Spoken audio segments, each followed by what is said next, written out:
c'est l'indice de mesure du développement d'une civilisation. C'est le texte le plus important de tous les textes de loi. Parce que c'est celui qui régit la vie quotidienne de 18 millions de salariés chez nous. Et même pour ceux qui ne le connaissent pas, c'est un droit intime. C'est un droit essentiel, c'est un droit vital. C'est le code le moins enseigné, le plus dénigré, le plus fraudé, le plus ignoré, bon, et le plus capable, quand vous avez un bon code du travail, de défendre votre vie au boulot, de protéger votre dignité et de vous obtenir et de vous garder à un boulot. Sans code du travail, on n'est rien. Vous êtes esclave à nouveau. Et d'un certain point de vue, pire que les esclaves, puisque le maître n'est pas obligé de s'occuper de vous quand vous n'êtes pas au boulot. Ni de vous nourrir, ni de vous entretenir, ni d'avoir faire votre famille, ni quand vous êtes hors d'usage.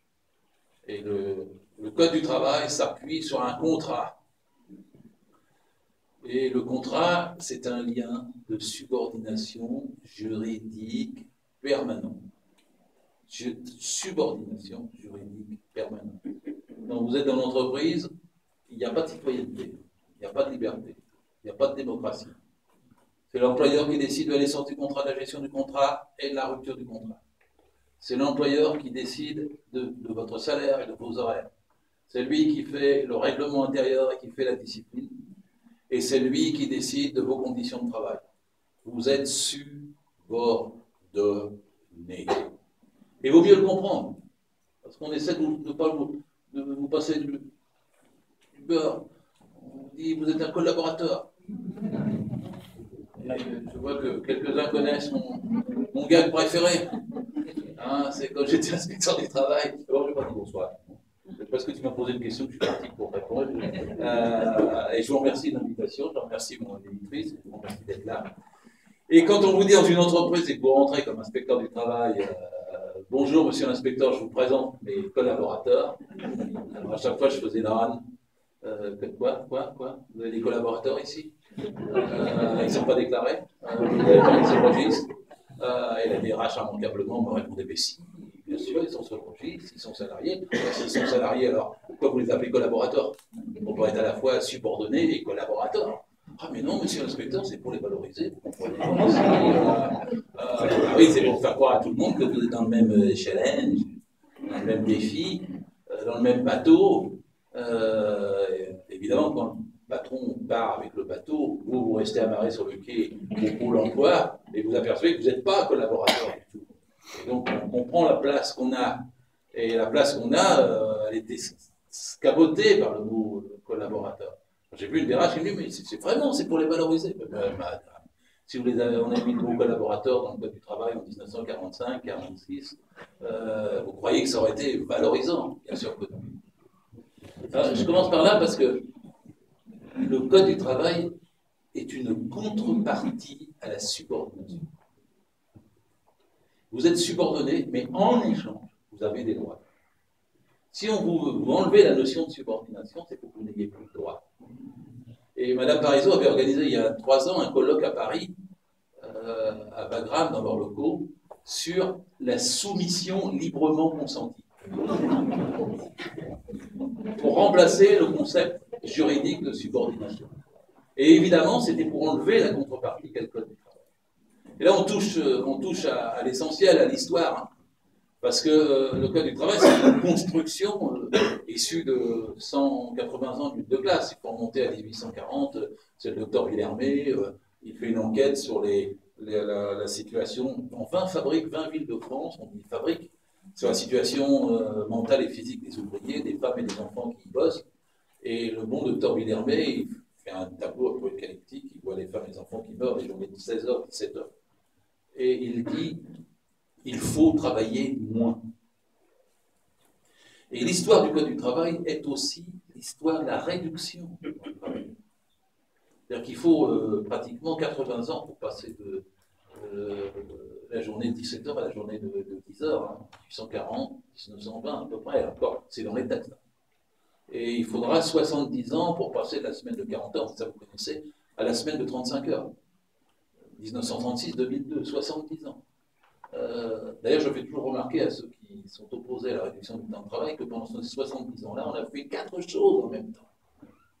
On a produit plus, ça c'est incontestable, entre 1936 et 2002. Malgré une guerre mondiale et deux guerres coloniales. Hein. On produit plus.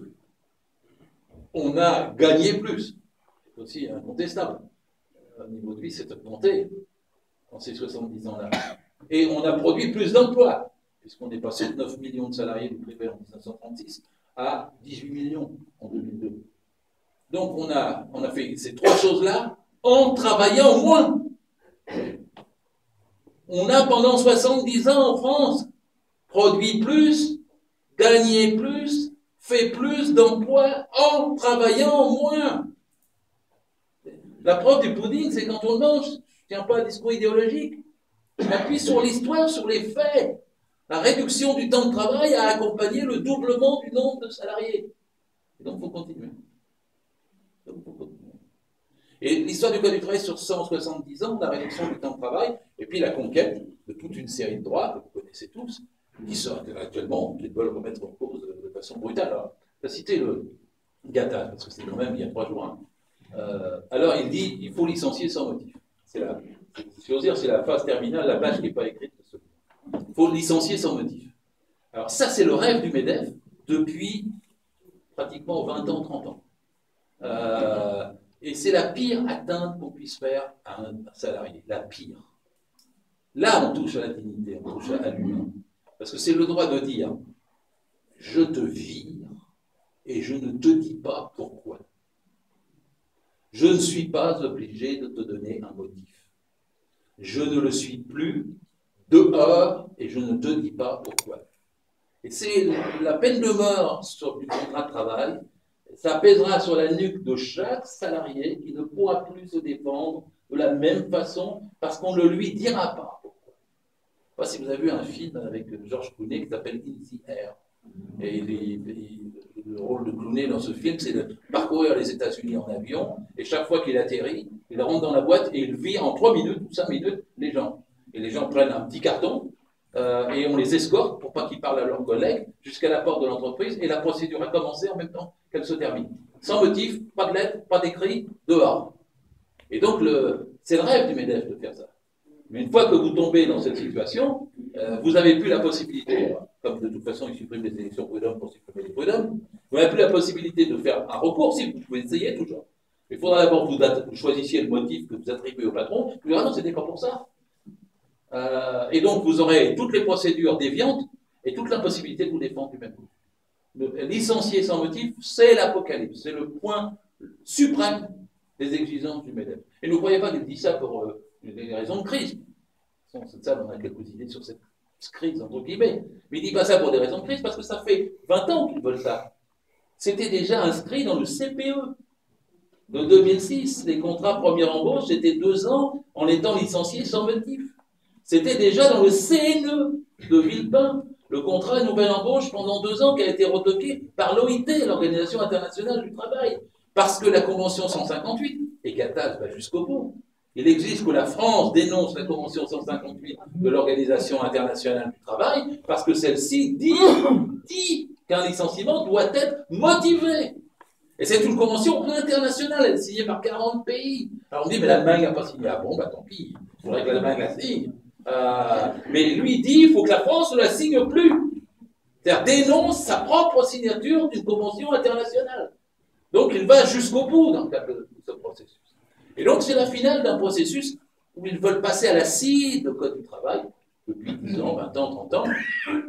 Moi, je situe quand même que ça s'est accéléré au moins en 2 étapes, c'est-à-dire, c'était au début, avec l'arrivée de Balladur en 1993, pour ceux qui s'en souviennent, une loi qui s'est appelée la loi quinquennale, qui a déstructuré beaucoup la flexibilité. Et la deuxième offensive a été quand le MEDEF s'est créé à la succession du CNPF, contre les 35 heures, et là, on est en 1998-99.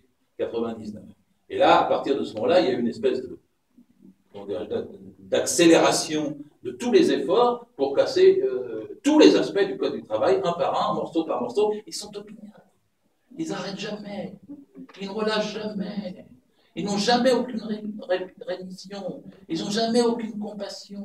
Rien ne les arrête. Jamais on leur croyait un soupçon d'état d'âme. Ils y vont jusqu'au bout, systématiquement. Et pour les spécialistes, j'en suis un modeste, pour les spécialistes, on peut les voir avancer, trace après trace, coup après coup, sujet par sujet. Quand ils créent un petit espace, quand ils reculent un petit peu, c'est pour réattaquer sur un autre. Et c'est ce qu'ils ont fait sur cette question du droit du licenciement, que petit à petit, depuis le père Gattaz en 1986, qui avait dit, si vous enlevez le contrôle sur les sentiments, on vous créera des emplois.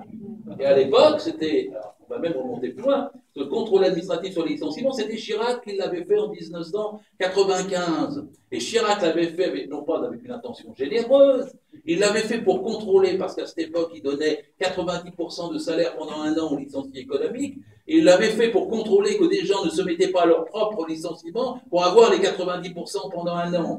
Donc, c'était pas pour protéger l'employeur, le salarié, c'était pour empêcher que le salarié n'abuse. C'était contre le salarié.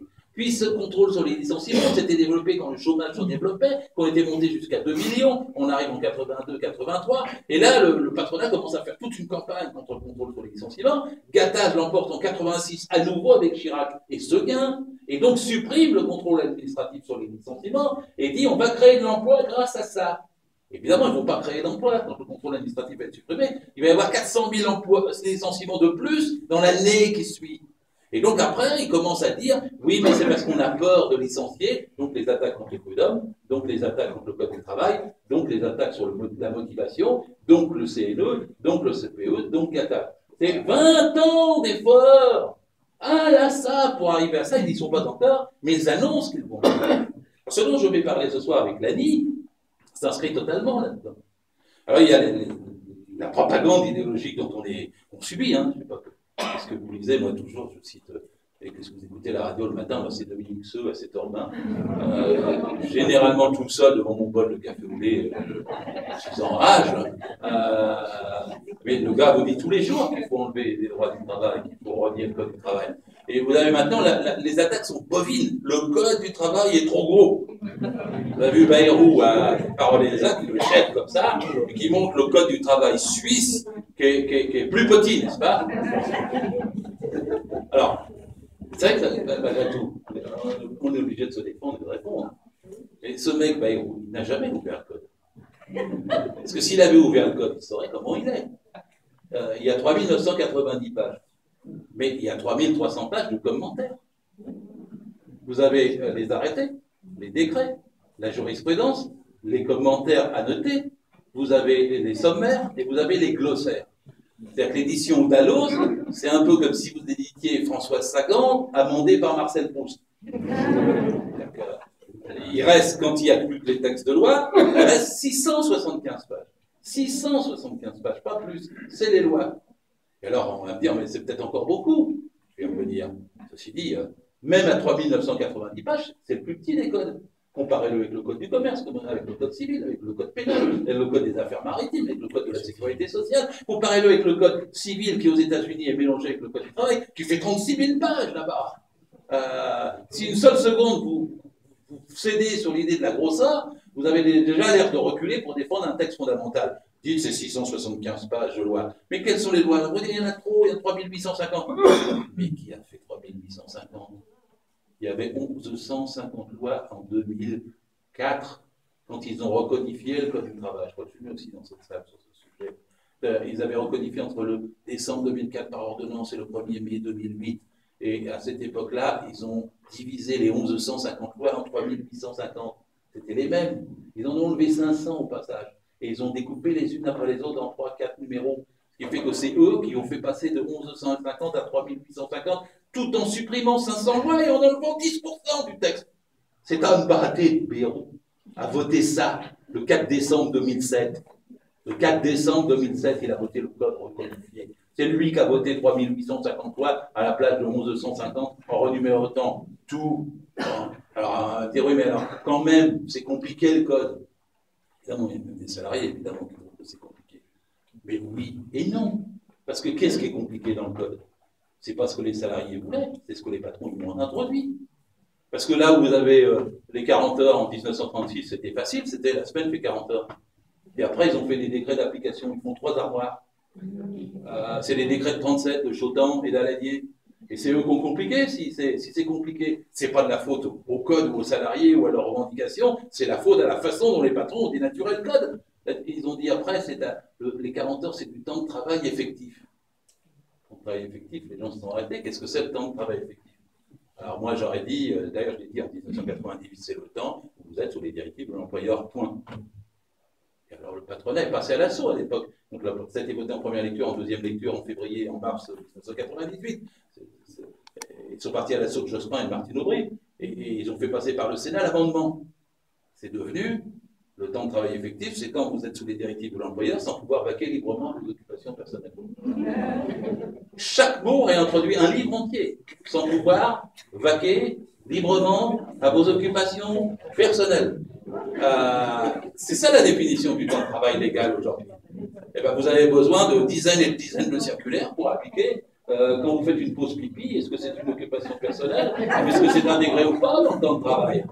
Et donc, à partir de là, vous avez des conventions collectives. Et vous remarquerez qu'à ce moment-là, quand c'est des conventions collectives, c'est les parties qui sont écrites entre syndicats et employeurs. Ben là, il ne vous faut pas 3 armoires, il vous faut 8 armoires pour tenir les conventions collectives. Parce qu'au total, il y en a 750, 385 essentiels, puis vous en avez encore des départementales, des régionales, etc. Et donc la complication n'est pas venue du texte ou des besoins des salariés, elle est venue de la façon dont les employeurs pouvaient mettre des freins aux interprétations qui limitaient la durée du travail et qui classaient catégoriquement les choses en termes de salaire ou d'institutions représentatives du personnel. Donc en fait, le code n'est pas compliqué, vous ne laissez jamais avoir cet argument.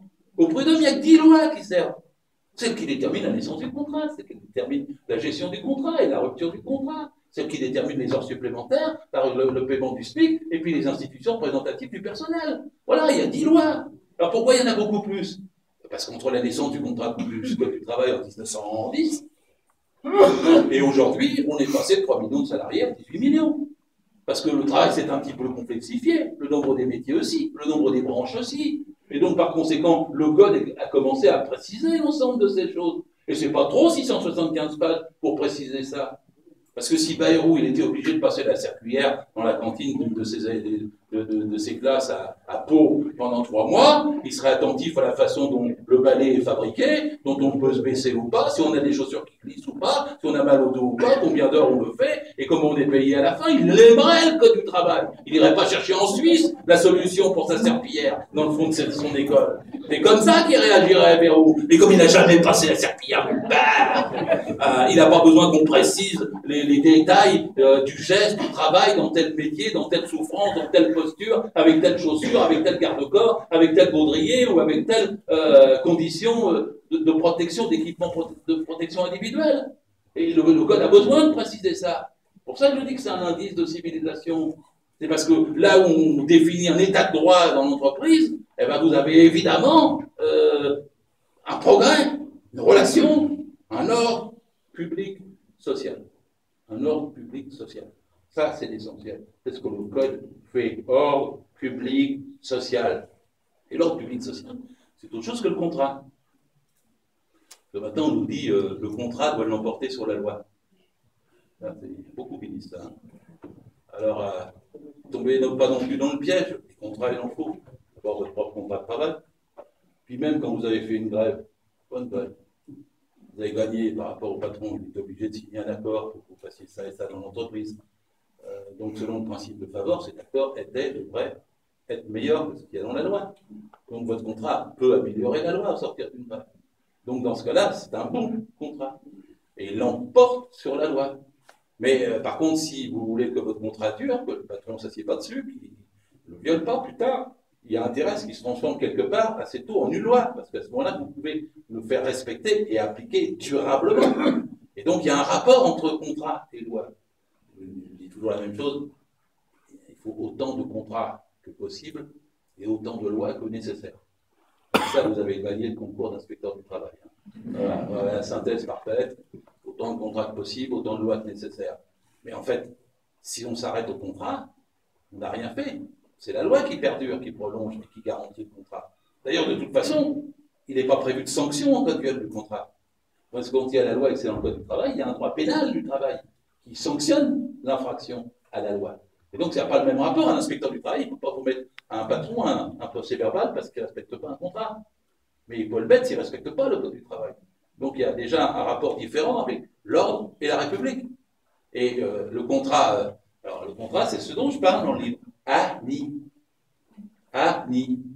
Accord national interprofessionnel. Je fais des blagues quand je faisais des meetings là-dessus, c'est pas une sucette, c'est un ANI. Et l'ANI, ça existe toujours, c'est un contrat. Les accords Matignon de 36 sont un contrat. Sauf qu'ils vont dans la loi dès le lendemain, 40 heures. Les accords de Grenelle sont un contrat. Des ANI, il y en a tout le temps, des accords nationaux interprofessionnels qui donnent ensuite des accords de branche ou des accords d'entreprise qui normalement doivent en découler. C'est des contrats. Et la question c'est, est-ce que le contrat là l'emporte sur la loi? Alors ça a été nouveau. On nous a dit on va signer, on va faire un sommet social, on est en 2012, et puis on va décider d'un ANI, et puis l'ANI se transformant dans la loi. Et alors, les parlementaires devront respecter scrupuleusement ce qui a été décidé dans l'ANI. Alors, c'était la règle qui a été dictée nouvelle. Les parlementaires ne peuvent plus légiférer, il y a même un des syndicats qui l'a réclamé, autrement que ce qui a été décidé par contrat. Et si vous en arrivez là insensiblement, vous changez de République. Parce que ce n'est plus le Parlement ou les élus au suffrage universel qui décide de la loi du travail et de l'ordre public, mais c'est le patronat. Quand il signe, ça se fait. Quand il ne signe pas, ça ne se fait pas. Donc vous avez substitué, sans changer la Constitution, il a même été question de changer la Constitution. Et de dire dans la Constitution que les parlementaires ne pouvaient voter que ce qui avait été adopté par le contrat. Et là, on a une tentative, je me plais de démontrer, de l'absurdité pratique, la preuve des puddings et qu'on mange, du contrat qui devient une loi et qui n'est pas appliqué du tout par ceux qui l'ont signé. Alors allons-y, il y a 27 articles, on l'a dit, du 11 janvier 2013, 27. Celui-là, c'est un mauvais ANI. C'est pas comme les accords de Matignon, pas comme les accords de Grenelle. Il est signé à froid. Bon, l'histoire est un peu compliquée, il faudra encore la faire. Quand le gouvernement de gauche arrive, il n'est pas encore complètement stable sur les positions qu'il a aujourd'hui. Et dans le premier trimestre, il fait un collectif budgétaire qui est encore incertain. Il y a le congrès ici à Toulouse, et c'est seulement au lendemain du congrès de Toulouse que le rapport de Gallois arrive.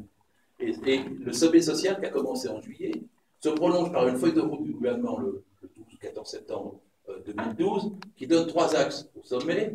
C'est stopper les contrats précaires, contrôler les licenciements et faire que les entreprises en difficulté puissent être reprises par les salariés. C'est la feuille de route qui est donnée aux syndicats. Et l'accord qui devait se signer avant le 31 décembre ne se fait pas, le glissement de terrain s'opère, le MEDEF rédige le texte, ça devient un texte écrit par le MEDEF, dicté par le MEDEF sur du papier MEDEF dans les locaux du MEDEF. Et on arrive au 11 janvier où au forcing, avant minuit, il signe 27 articles. 27 articles qui n'ont plus rien à voir avec la feuille de route du gouvernement. Plus rien à voir avec celle du 12 septembre. Et les 27 articles vont... Alors, j'en prends quelques-uns, hein, je pourrais faire les 27.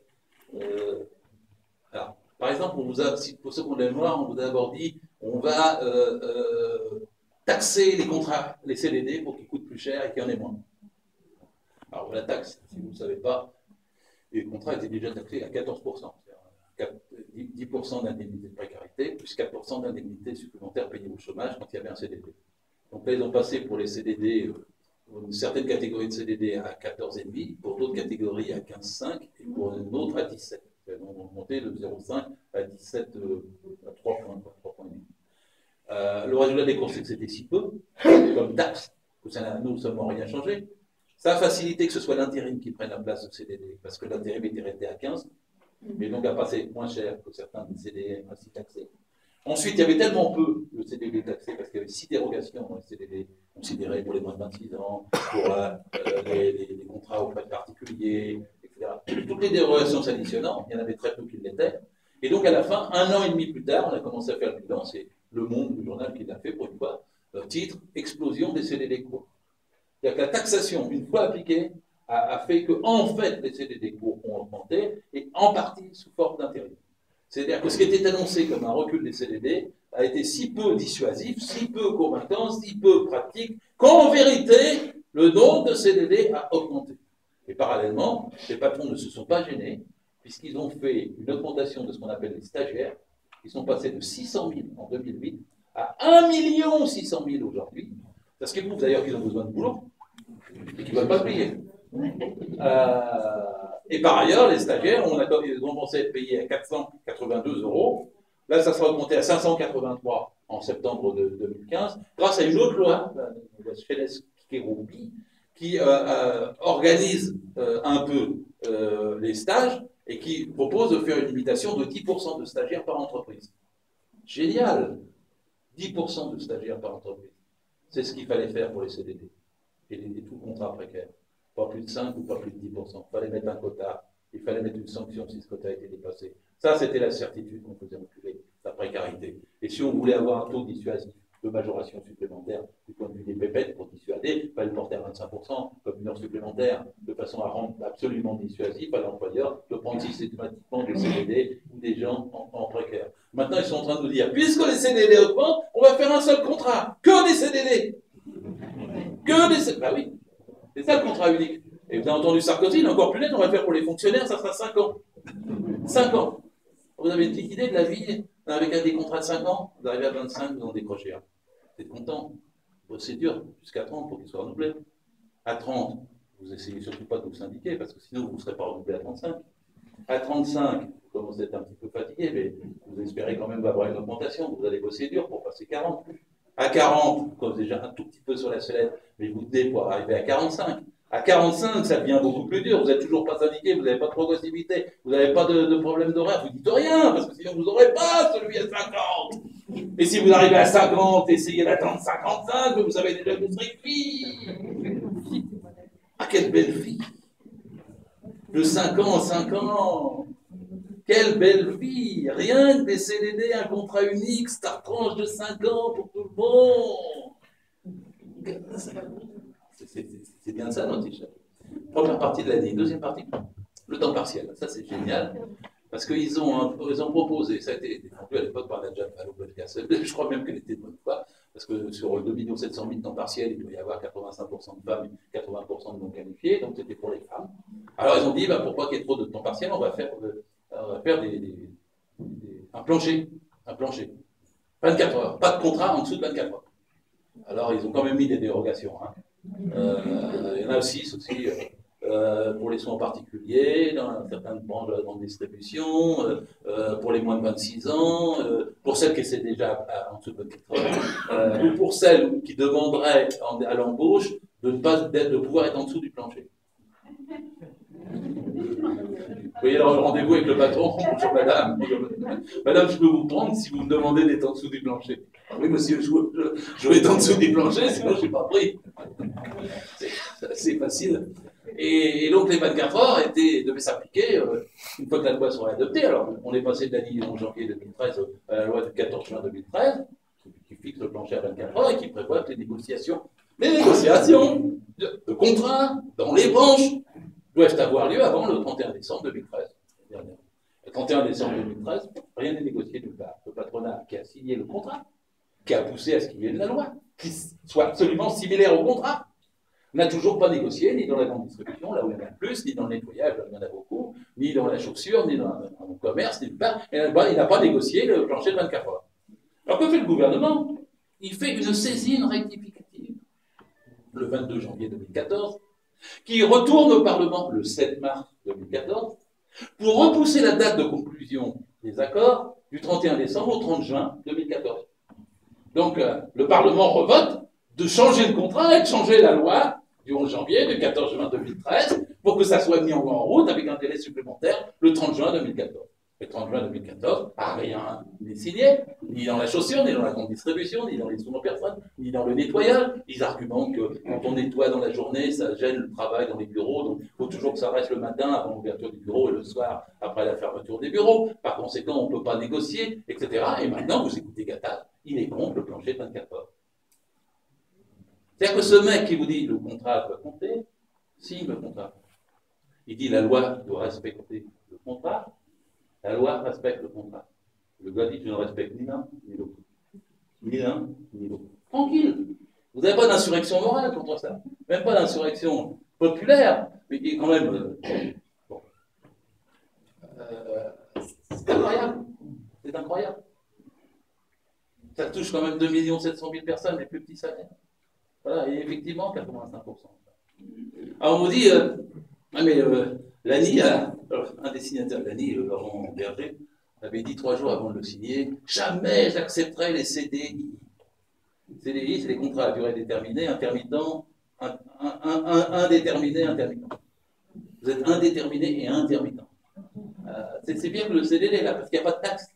Le patron peut vous prendre 4 mois et étaler comme il peut dans l'année. C'est indéterminé et intermittent. Donc, ils l'ont mis dans l'ANI, mais ils l'ont mis sur 3 domaines, le chocolat, le sport et les loisirs. Le chocolat, parce qu'il y a tout l'agroalimentaire derrière. Le sport, parce qu'il y a toute une branche de loisirs. Et vous avez ensuite les loisirs proprement dit, c'est-à-dire une brèche totale pour avoir le CD.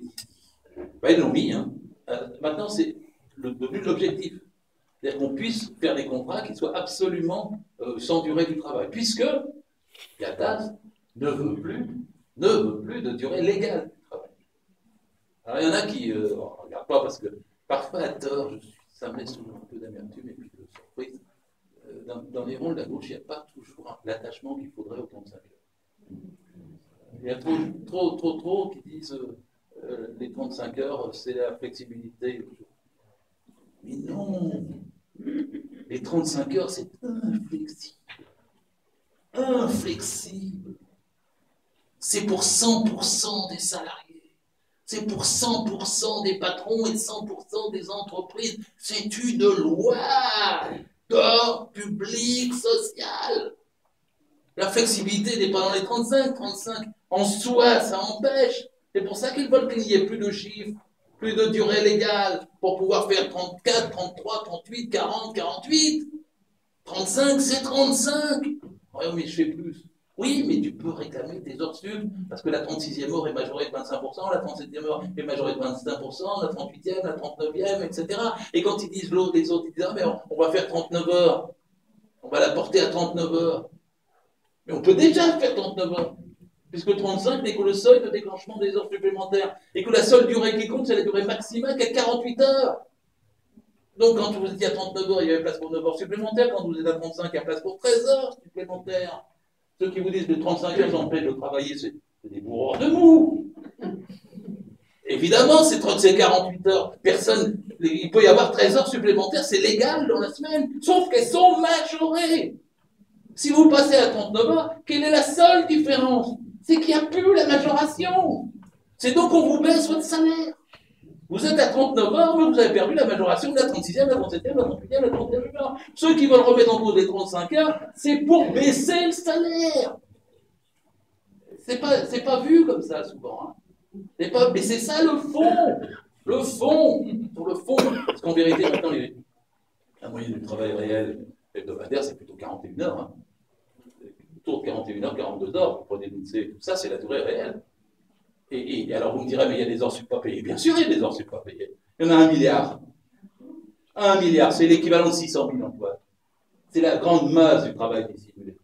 Vous savez, moi je ne prends jamais l'expression travail au noir. Travail au noir, ça ne veut rien dire. Prenez pas, s'il vous plaît, ne l'utilisez pas. Les gens l'assimilent ça avec caché, masqué, tout ça, et surtout immigré parfois, ou des choses comme ça. C'est pas, ils ne travaillent pas du tout déclaré, c'est une toute petite partie du travail dissimulé. Peut-être 5-10%.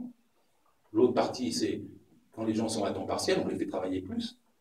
Ça, c'est l'autre partie, vous avez 10 ou 15%, puis vous avez 80% au moins. Le travail dissimulé, c'est des gens déclarés à temps plein, auxquels on fait faire des heures supplémentaires qui, elles, ne sont pas déclarées.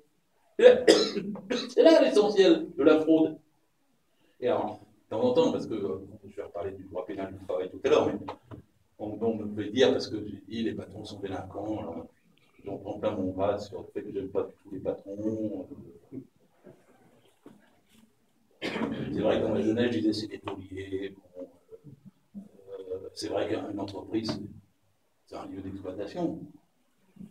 Parce que moi, je vive l'entreprise. C'est pas un grand signe, l'entreprise. Il y en a qui se réalisent dans l'entreprise, mais c'est une minorité. Puis aucune entreprise ne se ressemble. Les gens disent l'entreprise. entreprises. Il y a 1 million d'entreprises de moins de 10, ça s'appelle TPE, hein, très petites entreprises, elles n'ont rien à voir avec les 1000 entreprises de plus de 1000 qui font 50% du produit intérieur brut. S'il vous plaît, retenez bien mon chiffre, 1000 entreprises produisent 50% de notre économie.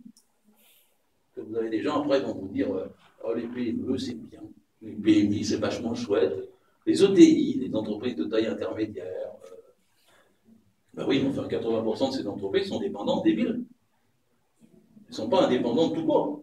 Elles sont dépendantes. Dépendantes. Vous avez une petite minorité de salariés, 12,5% exactement, de ces entreprises-là qui sont des entreprises indépendantes. Les autres, c'est des groupes. Des groupes. Une entreprise sur deux n'a qu'un seul donneur d'ordre. Quand il met la clé sous la porte, c'est fini pour elle. Et puis quand vous donnez de l'argent à la PME pour aider la PME, le groupe d'au-dessus, il dit ah, vous avez reçu de l'argent de l'État, hop, c'est pour nous. Il siphonne dans la passation de marché. C'est une importance de comprendre comment sont structurées les entreprises et pas l'entreprise. Chaque fois que vous entendez qu'il y a l'entreprise, vive l'entreprise, mettez-vous en colère. Mettez-vous en colère, dites apprends tes classes, revois, le boulanger, c'est pas AZF, le CAC 40, c'est quelque chose de totalement différent que la PME d'à côté qui a 40 salariés, ou la brasserie voisine. Le mythe de l'entreprise, il faut le casser. Il n'y a pas d'entreprise, il y a des entreprises. Dites pas non plus monde du travail. C'est pas un monde, il est tellement différent. Et dans l'entreprise, on se fait exploiter. Ben oui, il ne faut pas avoir peur. Parce que maintenant, on a peur de dire des mots. Là, on m'a fait dire des trucs. Mais bien sûr qu'un gars qui est à la tête d'une grande entreprise gagne 1500 SMIC, ben bien sûr que c'est un suceur de sang. Vous voulez l'appeler comment? Moi, les journalistes ils m'ont dit, mais c'est au travail. Ah bon, parce qu'on peut gagner 1500 SMIC avec son travail? Expliquez-moi comment. Le travail n'a jamais enrichi personne. C'est l'exploitation du travail des autres qui enrichit. C'est comme ça que ça se passe. Et quelqu'un qui gagne 1500 SMIC, c'est pas grâce à son mérite, c'est pas grâce à son courage, c'est pas grâce à ses talents, c'est pas grâce à ses cultures, c'est pas grâce à son savoir, c'est parce qu'il pille l'argent des autres. On ne peut pas gagner 1500 SMIC sans prendre d'autres. Il faut être violent avec les autres pour avoir 1500 SMIC.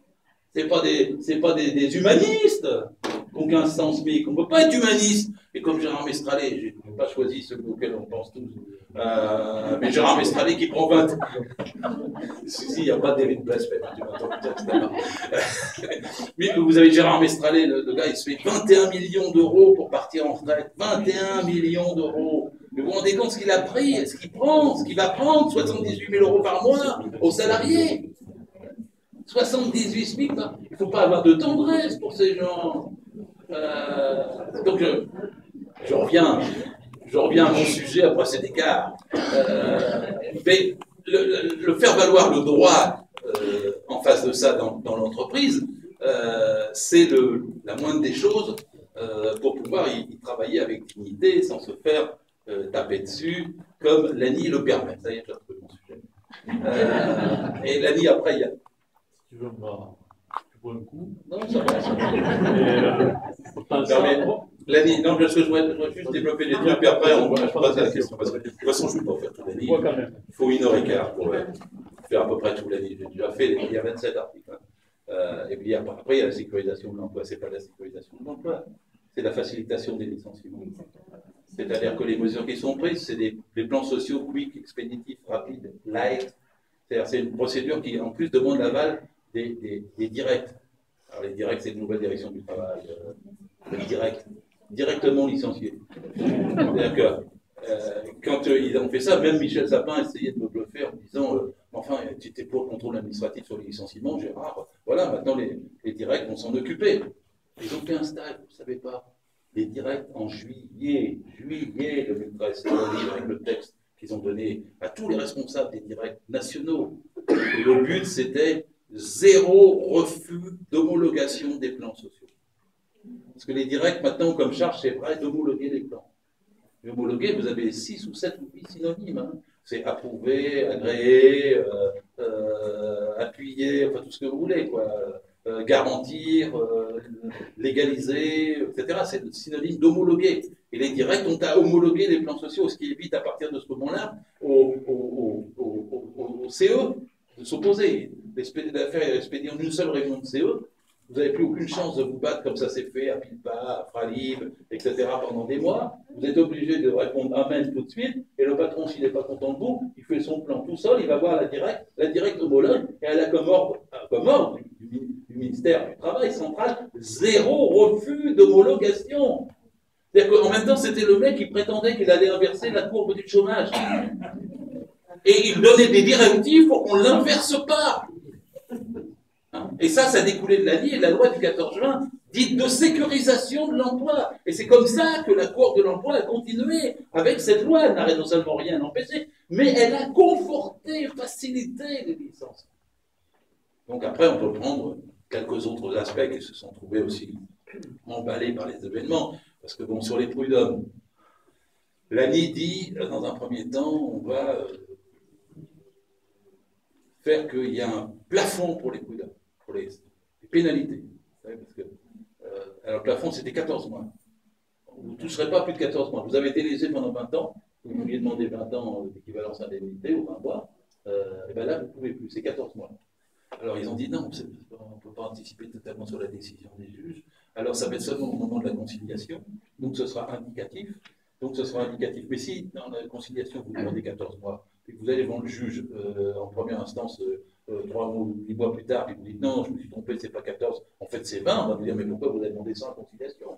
Et donc vous aurez toujours le représentant patronal pour vous charger dans la séance prud'homale pour ne pas que vous demandiez plus que ce qui était le plafond indicatif. Moi, ça, c'est dans l'ANI. C'est arrêté dans la loi. Après, ils ont restreint les possibilités pour saisir les prud'hommes. Au lieu de 5 ans, ça a été 3 ans. Et donc, en fait, vous diminuez les capacités du salarié de se défendre face au fameux licenciement.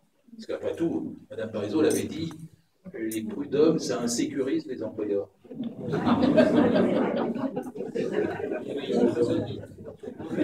Vous imaginez les tribunaux? Les tribunaux insécurisent les délinquants. On ferme les tribunaux comme les prud'hommes. La vraie conséquence, c'est là.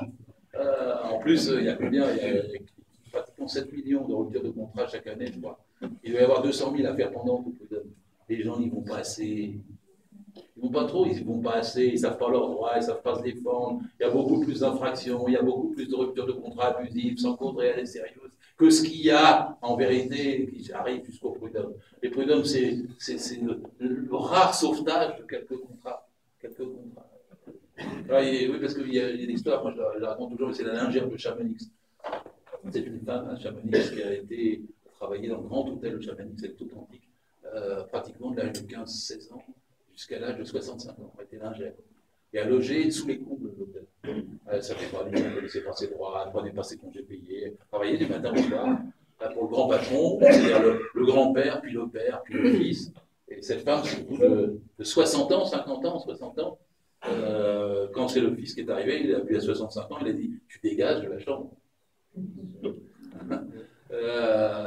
Et alors, il y a quelqu'un qui l'a pris en considération, et un avocat de droit du travail à Chamonix, qui a monté un dossier sur elle, avec des témoignages et tout ça, sur les 30 ans d'activité qu'elle avait eue, et qui a obtenu une réparation pour tout ce qu'elle n'avait pas eu, en congé, en tout ça. Je crois qu'elle a eu quelque chose comme 271 000 euros. Et c'est pour ça que Mme Parizeau dit que les prud'hommes, ça insécurise les employeurs. Il avait plaidé, l'avocat, un dol trentenaire, au lieu d'une plainte sur 3 ans, sur CD sur 5 ans. Mais maintenant, c'est plus sur 5 ans, c'est sur 3 ans, il n'y a plus de possibilité de déroger à cela, il n'y aura plus de possibilité pour la lingère de Chamonix d'obtenir ses droits comme ça, et le patron qui sera un délinquant, qui aura fait ça, pourra être rassuré, il ne sera plus condamné. Mais pour être sûr qu'il ne soit plus condamné, c'est les prud'hommes qui doivent se défendre. En mettant en cause les élections prud'hommes, comme ils sont en train de le faire, ce qui a commencé dans la ligne, parce que j'insiste bien sur cet aspect, je pourrais le décrire, c'est la constance de la violence avec laquelle ils veulent avoir satisfaction. Quand je dis ça s'arrête jamais. Alors bon, on déglingue un peu les prud'hommes, on a diminué les crédits d'heures pour les conseillers, on a diminué la formation des conseillers prud'hommes, on a diminué le temps qu'ils ont pour rendre un jugement, on a obligé que les jugements soient systématiquement par écrit. Maintenant, ils ont obligé que quand il y a une somme qui est donnée aux salariés, le tribunal prud'homme motive la somme. Avant, elle était évidemment subjective. Car vous estimiez que la solution devait être celle-là, et puis vous estimiez une somme. Il n'y avait pas besoin de motiver la somme. Vous motiviez les considérants. Maintenant, il faut motiver la somme. C'est-à-dire qu'ils n'ont sur rien, ils ne laissent d'espace. Et quand on supprime les élections prud'hommes, qu'est-ce que vous croyez qu'il va se passer? Alors, l'argumentaire est débile. Vous êtes bien d'accord avec moi, parce que il dit que ça coûte trop cher. C'est pas vrai. C'est 4,77 € par électeur. Les élections nationales, c'est à peu près 4,80 € et le dollar 300 000. Ils disent qu'il y a peu de votants. Il y a eu 34% et 8% des voix la dernière fois. Si on supprime toutes les élections où il y a 34,5% de participants, il n'y aura plus beaucoup d'élections dans la République. Ensuite, ils disent, oui, mais pourquoi celle-là? Ben oui, pourquoi celle-là? Pourquoi ne suppriment-ils pas les élections à l'agriculture, aux chambres de commerce, aux chambres de métiers, tous les établissements consulaires? Pourquoi ils ne les suppriment pas? Donc, voilà. Alors après, ils disent, oui, mais parce que c'est trop compliqué. Je dirais, comment c'est trop compliqué? L'URSSAF ne peut pas donner les listes, on ne peut pas mettre plus de moyens pour avoir les listes, on ne peut pas faire une information, on ne peut pas avoir un débat à la télévision, on ne peut pas faire que les syndicats. C'est le seul preuve avec les syndicats de la représentativité qui tient debout. Parce que les nouvelles modalités de représentativité qui ont été mises en place, selon un autre ANI, celui de 2008, qui a été signé CGT, CFDT, celui-là, avec le MEDEF, et qui remplace les élections prud'hommes comme test de représentativité par celles des élections professionnelles. Les élections professionnelles sont étalées sur 4 ans. Elles ne sont pas pour la représentativité des syndicats, mais elles sont pour les CE ou les DEP. Pour les CE, ça veut dire que les gens votent pour les vacances ou pour Noël ou pour autre chose, pas tellement pour la représentativité syndicale. Comme c'est étalé sur 4 ans, ça n'a pas le même sens politique ni syndical. Et comme c'est fait, tenu par les DRH, vous n'êtes pas sûr du résultat. Quand vous voyez les papiers CERFA arriver avec les comptes rendus, vous voyez les erreurs, les calculs du plus fort reste, de la plus forte moyenne, etc. Et vous vous rendez compte que ce n'est pas fiable comme méthode d'élection. Et par conséquent, vous dites que si pour appuyer la représentativité étalée sur 4 ans sur les CE et sur les DP, il y a déjà un malaise pour savoir la vérité de ce que sont vraiment les syndicats. Tandis que le vote des prud'hommes, au moins, c'était clair et c'était net. C'était en une seule journée. Moi, si avec moi, pour diriger, je mettrais le même jour à nouveau des élections de caisse de sécurité sociale. Je ferai une élection tous les 5 ans de démocratie sociale pour gérer le budget social et les prud'hommes, avec un jour férié pour voter ce jour-là. Un de plus et pas un de moins. Et sur ce vote, il y a un truc supplémentaire, c'est qu'on valoriserait ce qu'il y a dans les élections prud'hommes. Les immigrés votent. Pas pour des élections locales, mais pour des élections nationales. Ils élisent les juges de la République. Et quand on va supprimer les élections prud'hommes, on supprimera la rare élection nationale où les immigrés votent pour des institutions de la République. Et si c'est la gauche qui fait ça, je trouve que c'est absolument un déni de tout ce que nous avons fait et défendu en mettant les prud'hommes en place. Donc voilà, je le dis parce que ça va de part avec ce qu'il y a dans l'ANI et c'est la conséquence de ce qu'ils ont mis dans la loi du 14 juin. Alors maintenant, je ne vais pas reprendre tous parce que vous savez, ils ont changé la carrière. Les modalités de faire carrière, on peut vous changer votre situation professionnelle, votre contrat de travail. On peut passer des accords d'entreprise qui vous changent vos horaires, qui vous changent votre salaire. Et c'est plus selon le principe de faveur, c'est selon un principe de défaveur. C'est-à-dire que l'accord d'entreprise peut être négatif par rapport à l'accord de branche négatif par rapport à l'accord interprofessionnel et lui-même négatif par rapport à la loi. C'est-à-dire que l'ANI plus la loi du 14 juin inverse la hiérarchie des sources de droit telle qu'elle était construite auparavant. Donc vous avez tout ça dans ce truc. Et quand ils ont fait tout ça, ils n'en tirent rien. Il n'y a pas eu non seulement un élément positif dans le droit du travail, dans la vie réelle des gens, mais il n'y a eu que des éléments négatifs. Il n'y a pas un élément que vous pouvez me prendre et dire là-dessus, c'est une avancée. Parfois, on me dit, ah oui, mais il y a quand même des salariés dans les conseils d'administration. Vous savez ce que c'était dans l'année? C'était dans les entreprises de plus de 10 000 salariés, qui ont moins de 5 000 salariés en France. C'est-à-dire qu'on en a compté moins de 250. Mais même le MEDEF s'acharne pour que les 250 ne soient pas concernés. Ils ont redécoupé les entreprises, ils ont exclu celles qui avaient beaucoup d'entreprises à l'étranger, et pour les sortir du cercle, pour qu'il n'y ait pas de salariés dans le conseil d'administration, alors qu'ils avaient signé qu'il y aurait des salariés, et alors que la loi confirmait qu'il y avait des salariés. Là, je ne vous parle pas du modèle allemand. Dans le modèle allemand, dans tous les conseils d'administration, il y a 50% de salariés. Ah bah, ah bah non, ah bah non, ah bah non. Alors là, après, les seuils sociaux. Les seuils sociaux, vous connaissez le sujet, mais il est extraordinaire de l'entendre parler. Ça fait 30 ans que l'Union des industries et métiers métallurgiques veut faire sauter les seuils sociaux. Depuis la guerre, ils sont contre. Alors, c'était à partir de 11 que vous aviez des délégués du personnel. Ils ne veulent plus. C'est-à-dire qu'ils veulent que tout commence à 60. Vous savez combien il y a d'entreprises de moins de 50? 97% des entreprises ont moins de 50. 97%. Elles font travailler 8 millions de personnes. Et la Constitution française, préambule de 46, introduit dans la Constitution de 58, dit, je cite, les salariés s'expriment dans les entreprises par l'intermédiaire de leurs délégués. C'est constitutionnel. Ils s'en foutent. Ils veulent que 8 millions de salariés n'aient plus du tout de délégués. Alors ils ont un argument. Ils ont beaucoup de cas, il n'y en a déjà pas. C'est vrai. Parce que 80% des entreprises aujourd'hui n'en ont pas alors qu'elles devraient en avoir. Et pourtant c'est dans le public social et c'est un délit de ne pas avoir délégué du personnel, de ne pas avoir organisé des élections, de ne pas avoir respecté les élections qui ont été faites, de ne pas recevoir les délégués quand ils ont été élus une fois par mois. Mais là ils changent tout maintenant. Parce que les élections avant, elles avaient lieu tous les ans, puis maintenant tous les 2 ans, puis maintenant c'est tous les 4 ans. Et quand c'est tous les 4 ans, on a oublié qui était élu. Vous savez quelle est la durée de vie en tant que délégué, d'un délégué? 1 an et demi.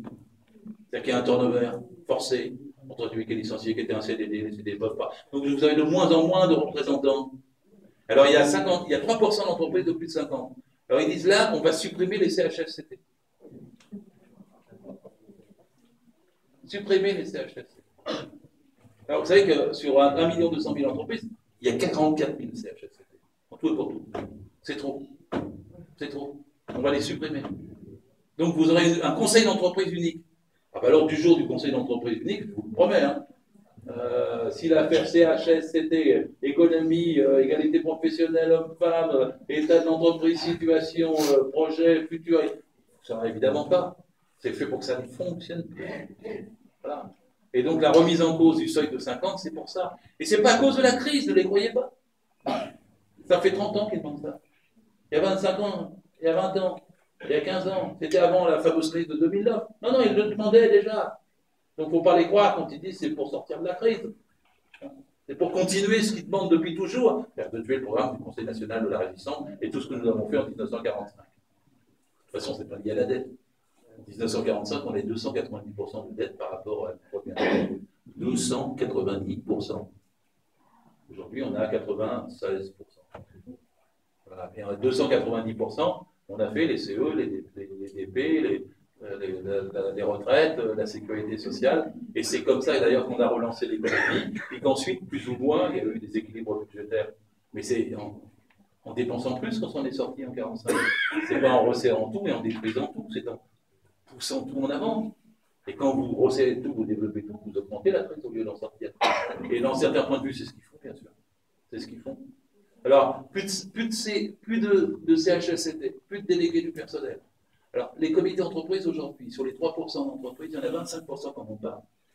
25% qui sont des CE bidons. Ma fille, elle travaille chez Quick, et elle a réussi à monter, elle se fait rien dire comme CGT, elle est arrivée dans l'Île-de-France, au comité central d'entreprise de Quick, et le syndicat majoritaire, c'était celui des managers. Il s'appelait Énergie pétillante. Et la réunion était tous les mois, c'était un bal avec du champagne pour les managers. Ils aimaient beaucoup venir au CE. Il n'y avait pas d'ordre du jour. Mais c'est ce que j'appelle les CE bidons, mais il paraît qu'il ne faut pas dire ça, on ne peut pas dire ça les patrons, ils ne sont pas méchants les patrons, ils ne font jamais ça les patrons, tous bons les patrons, ils vivent l'entreprise, ils vivent les employeurs, c'est eux qui vont nous sortir de là. Bon. Et donc ça c'est pour les CE bidons, puis après, il vous en reste 1 sur 2, qui sont des vrais CE, mais dans des limites, ils doivent se battre tout le temps pour fonctionner, pour avoir l'information, pour avoir ça. Et l'ANI prévoit qu'il n'y a plus des informations à échéance fixe. C'est-à-dire qu'avant, il y avait des informations tous les 3 mois sur tel point, tous les 6 mois sur tel point. Maintenant, c'est une banque de données unique. Mais la banque de données unique est approvisionnée au fil de l'eau. Donc à la fin, vous n'avez plus rien, parce que comme il n'y a plus d'obligation d'échéancier, de date, de contraintes et de sanctions, si l'employeur ne donne pas les informations, eh bien alors vous n'avez plus les informations. Et ça, c'est aussi le résultat de l'année du 14 juin. Je vais faire le lien avec Molex. Il a reçu les employeurs étrangers dans un truc de compétitivité. C'est un cercle de compétitivité. Et il leur a dit, à propos de Molex, nous allons supprimer les peines de prison envisagées par le Code du travail pour ceux qui violent les droits à l'information des comités d'entreprise. Alors vous savez que les 2 dirigeants de Molex étrangers, je crois qu'ils étaient américains, ont été condamnés à 6 mois de prison avec sursis. Ils n'ont naturellement pas fait de prison. Il n'y a aucun patron qui a fait de prison depuis pratiquement 30 ans. Le dernier, ça devait être en 1973, le juge de Charette, qui a mis un patron avec des monodes. Ça a fait un tel scandale qu'on n'en a jamais plus revu depuis. Et chez Molex, il avait été condamné. Et alors, il paraît que des investisseurs étrangers se sont inquiétés de pouvoir être frappés de peine de prison s'ils violaient les droits à l'information des comités d'entreprise. Et donc, François Hollande et François Rebsamen leur ont garanti qu'on allait supprimer ça du Code du travail et du droit pénal du travail. Il n'y aurait plus de peine de prison. François Rebsamen, un peu gêné quand même aux entournures, a dit on va augmenter les amendes. Alors, comme l'amende était prévue de 3 250 €, vous imaginez les gars de Molex, actionnaires, impressionnés par les 3 250 €, parce qu'ils n'avaient pas donné l'information au comité d'entreprise, et tous les actionnaires du même genre, ce que ça va donner. Il faudrait que l'amende soit très très forte pour être dissuasive, n'est-ce pas? Et en tout cas, on a enlevé à la République française le moyen de faire pression sur des investisseurs étrangers pour qu'ils respectent nos lois. On leur dit, vous pouvez venir sans respecter nos lois. D'ailleurs, on change nos lois pour que vous puissiez les violer tranquillement. Il y aura une peine de prison. C'est exactement ça à propos de Molex. Et c'est le lien par rapport au CE. Ceci étant ouvert également dans le cadre de l'année. Je ne peux pas tout faire. Non, c'est vrai. Je suis parfois affecté parce qu'ils ont changé des petits aspects. C'est parfois très vicieux. Vous savez, un jour, Balladur, quand il y avait un changement du contrat de travail, l'employeur devait envoyer une lettre au salarié et il lui disait voilà, on te propose de modifier ton contrat de travail. Et le salarié avait un mois. Il y avait un mois qui comptait. Et si le salarié ne répondait pas, ça voulait dire non. Et Balladur et le MEDEF ont été très vicieux. Ils ont dit si tu ne réponds pas dans un mois, ça voudra dire oui. Il y a 1000 changements comme ça qui ont été faits parallèlement, notamment dans les années 2010 et maintenant. Par exemple, dans l'année, il y a un petit point qui a fait beaucoup de disputes parce qu'il y avait un ordre des critères pour les licenciements individuels. Je ne parle plus des licenciements collectifs, mais des licenciements individuels.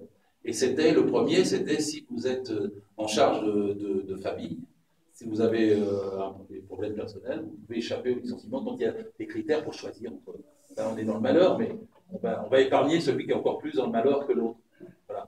Et donc, il y avait un ordre qui avait été fixé depuis 1945 pour charge de famille. Voilà, c'est ça. Ben là, ils ont enlevé cet ordre. Ils ont dit c'est le patron qui fixe l'ordre. C'est pas grand-chose. Ça protégeait peut-être pas grand monde. Moi, j'ai vu un gars une fois dans une cantine, il buvait beaucoup, mais tout le monde savait qu'à l'âge qu'il avait, voilà, 55, 56 ans, s'il était viré, il finissait clodo sous les pompes, je le dis comme ça. Bon, alors, qu'est-ce qu'on a fait? Le patron avait oublié l'ordre. Moi, j'ai joué sur la clause, puis j'ai dit non, vous êtes obligé de tenir en place de l'ordre, vous avez des enfants, tout ça, ça se passait très mal. Donc, le gars a été sauvé comme ça. Et évidemment, quelqu'un d'autre a été sacrifié. On va dire, si, vous protégez les gens qui sont plus menacés, vous essayez de faire qu'ils puissent rester dans l'emploi, parce que sinon, ça va être encore plus terrible que d'autres qui ne pourront pas se défendre, qui pourront peut-être un petit peu se défendre mieux ou survivre mieux dans le cas de la perte de l'emploi. C'était quand même un critère social, c'était pas fantastique, mais ils l'ont fait sauter. Ils ont 21 ans. On mérite. Oui. C'est 21 ans. Mais ils l'ont fait sauter. On mérite, il n'y a que le patron qui peut décider. Et bien maintenant, on est soumis à ça. Tous ces changements, c'est un passage à l'acide. Alors ne dites pas une fois que j'ai fini cette description que le Code du travail est mort, qu'ils l'ont cassé. Ne dites surtout pas ça non plus. Parce qu'il nous reste des choses. Ils n'ont pas encore fait le licenciement sans motif. Ils proposent seulement les délégués du personnel. Oui, mais tant que vous avez... Le rapport entre la loi et la loi, parfois il y a du scepticisme sur la loi. Il ne faut pas être sceptique. Si vous avez une loi qui est bonne, mais qui n'est pas appliquée, c'est toujours mieux que de ne pas avoir de loi ou de n'avoir aucune référence pour pouvoir essayer de se battre pour l'appliquer. Donc, l'effectivité du Code du travail est mise en cause, bien sûr, tous les jours mise en cause, par ceux qui ne connaissent pas, par ceux qui le violent, par ceux qui tapent dessus. Mais malgré tout, tant qu'il existe une référence, vous avez quelque chose sur lequel vous pouvez vous raccrocher, dire là, c'est injuste, là, je sais que le motif n'était pas bon, donc je vais aller au prud'homme et je vais vous demander la réparation. Même si la réparation, elle est en dessous de ce que vous devriez avoir, parce que vous devriez être réintégré normalement, parce que vous devriez avoir des indemnités supplémentaires de celles qu'on vous donne. Vous êtes dans une meilleure position, c'est la dignité, c'est la force du salariat que d'espérer ainsi. Mais le Code du travail, il faut s'y approcher, comme la prunelle de nos yeux. À ce qui reste dedans, chaque chose, chaque fois qu'il s'attaque, défendez un article de loi, croyez que c'est utile, ne laissez pas attaquer les 35 heures, ne laissez pas attaquer les 48 heures, ne laissez pas attaquer le SMIC, parce que quand ils ont attaqué les 35 heures, le SMIC sautera. Le SMIC, il est calculé la semaine et il est mensualisé à 151,66 €. Vous avez attaqué les 35 heures, vous n'avez plus de SMIC.